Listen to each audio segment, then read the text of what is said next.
Hello and welcome back to yet another exciting edition of the Blackford Book Club and another personal chapter from my first self-published book on the mighty Reds of Liverpool, chasing the impossible and a sword of Damocles.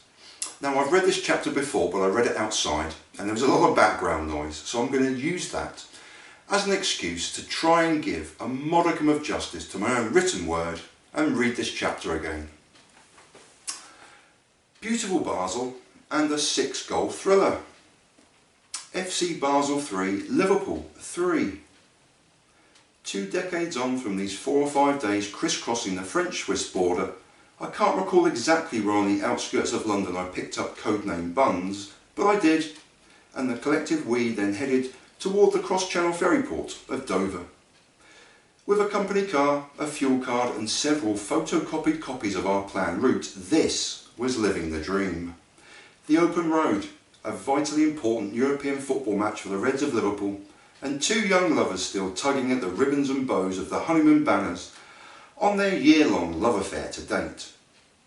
Buns was not an avowed Red when first we met, but through my obsessive passion soon adopted the correct footballing faith and was more than happy to go along for the ride into Switzerland.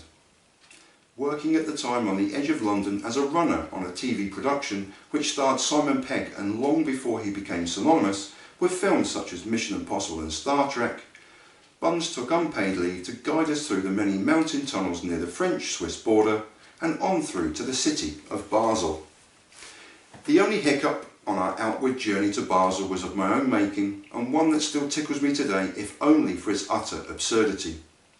Following the multiple printed copies of our route planner, we hit the first of many French toll roads, and as we inched, bumper to bumper with numerous other cars nearer to the toll booth window, I spotted a permanently raised barrier. Then I made the mistake of spotting the Union Jack flag of the UK and, rather ridiculously, assumed that any British drivers were free to waltz on through for free. All perfectly rational, as I'm sure you'll agree. So I sped toward the still upturned barrier and we were away, purring along the toll road with the euro still in our pocket and a patriotic pride in our nation. Well, not quite. But at that time, and until the very last time that bloody annoying French lady in the next toll booth screamed "Ticket!" at us, I thought I'd completed a perfectly rational driving task and taking the free ride afforded to all members of the British Empire. The lady in the ticket booth was apoplectic we didn't have a ticket. "Ticket!" she wailed, as we threw our collective arms up in befuddlement and probably paid twice what we should have, and just to avoid her screeching about a damn ticket anymore.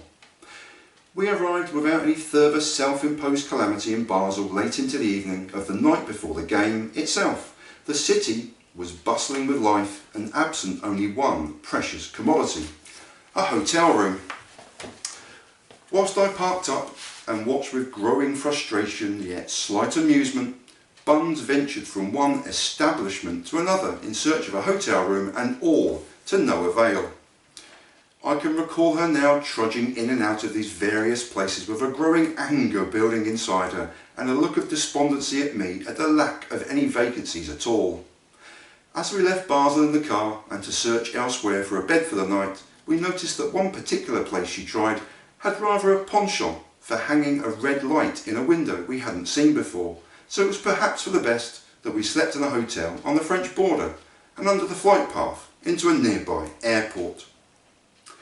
We weren't really aware of the airport when we tried to check in, and we roused the hotel owner from his slumbers.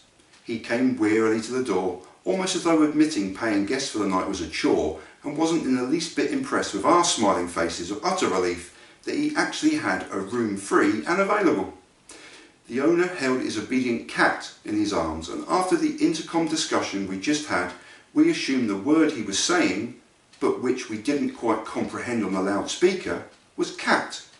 As we tried to stroke his cat he spoke of, he angrily pointed at the card on the front door, meaning the card reader, the means of which allowed you automatic entry to a room on payment from your credit card, thus negating the necessity of disturbing the owner for a routine check-in at way past midnight, with a cat in his arms and a rising fury in both his face and his anger. Oh, how we laughed the following morning as we recalled the owner's bright red face and the aeroplane seemingly coming into land about 3 feet from the hotel. We hailed a taxi and had to return for our passports as we were officially staying in France as opposed to Switzerland, so we had in effect 4 journeys in one attempt, but as we drank in the Swiss city of Basel, it was worth the stop-start nature to a day's exploration of the city before the football later in the evening.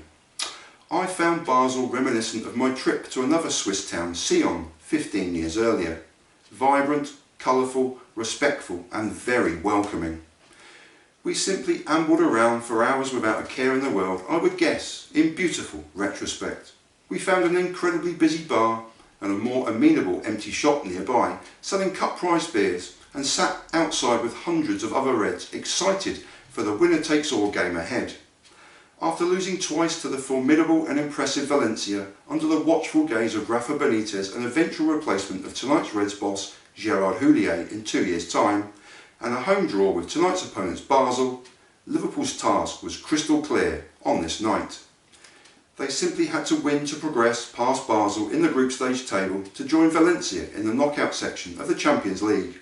A draw or a defeat and they were out, so it really was a winner-takes-all football and a de facto cup tie. Buns and I found the way to our seats low down and right in the corner of the away end of St Jacob Park and marvelled at the noise and atmosphere being created by the capacity crowd of 35,000. We took up just 1 seating space rather than 2 as I stood for the entire game behind her in that warming kind of embrace and watched the game unfold over her shoulder. Or was I watching it through my fingers and into my utterly disbelieving eyes? All 6 goals on this Champions League evening were scored into the goal right in front of us and not 50 or 60 yards from our standing viewpoint. All 6, and 3 of which tumbled into the Liverpool net in just the opening 29 minutes of the game. The half-an-hour mark had not yet been reached, and the Reds, in a rather pleasing Real Madrid evoking all white, were 3 goals down and already needing 4 goals in just 60 minutes, or they would be unceremoniously dumped out of the Champions League. It took Basel just 2 minutes to take the lead through Julio Rossi, and after a smart 1-2 around the Liverpool penalty area, left a simple cross for Rossi to tap into a virtually empty net, and 20 minutes later the lead grew to 2-0 via his Argentine striking partner Christian Jimenez. A long goal kick from the Swiss goalkeeper Pascal Zubabula was headed on in the Liverpool half of the field before falling into the forward run of Jimenez, who slotted the ball under the advancing Jersey Dudek in the Liverpool goal. A catastrophe was unfolding, and just 7 minutes later it became mission impossible as Hakan Yakin's free kick was well saved by Dudek, but straight into the unmarked path of Timothy Atuba, who slammed home the rebound, and the Reds in all white were 3-0 down and going out of the Champions League. Or were they? Goal. Basel 3, Liverpool 1, Murphy, 61 minutes. It took Liverpool 16 second half minutes to score, but it was a wonderful goal all the same, and one that barely anyone celebrated, as surely the cause was lost by now. Emil Heskey juggled the ball under control before slipping a perfect pass into the Basel penalty area for Vladimir Smicha, who rolled a perfectly weighted pass in the direction of the on-rushing Danny Murphy, who side-footed a gem of a controlled shot from the edge of the penalty area and into the corner of the Basel goal. 3 minutes later, it was about to get all rather interesting. Goal. Basel 3, Liverpool 2, Smicha, 64 minutes. A combination between Salif Diao and Michael Owen dropped into the path of Smicha, who screwed a scruffy shot into Zubabula's near post and into the corner of the net. Unbelievably, with 2 goals in 3 minutes, the game was truly back on and Liverpool had 26 minutes in which to score a further 2 goals. Anything but that, or worse, meant elimination from the Champions League. Goal! Basel 3, Liverpool 3, Owen, 85 minutes. With 5 minutes remaining, Michael Owen first won a penalty for a blatant handball in the penalty area before missing the resulting penalty kick and then scoring from the rebounded save of Zubabula. Liverpool had 5 minutes in which to score a 4th and winning goal, but it was not to be, and St Jacob Park erupted all around us as the Reds were now, if not unceremoniously, still dumped out of the Champions League and into the UEFA Cup, and a failed attempt to win that competition would end against Scottish friends and rival Celtic the following year. Buns and I negotiated a hairy and incredibly packed tram ride out of town before hailing a taxi to carry us back across the border to the hotel, our safely parked car, and the start of a night's driving back from whence we came just 2 days before. It was mid-afternoon as I dropped Buns back to work with the rich and famous, and I trooped home with my lucky 7th European journey, following the Reds of Liverpool under my belt.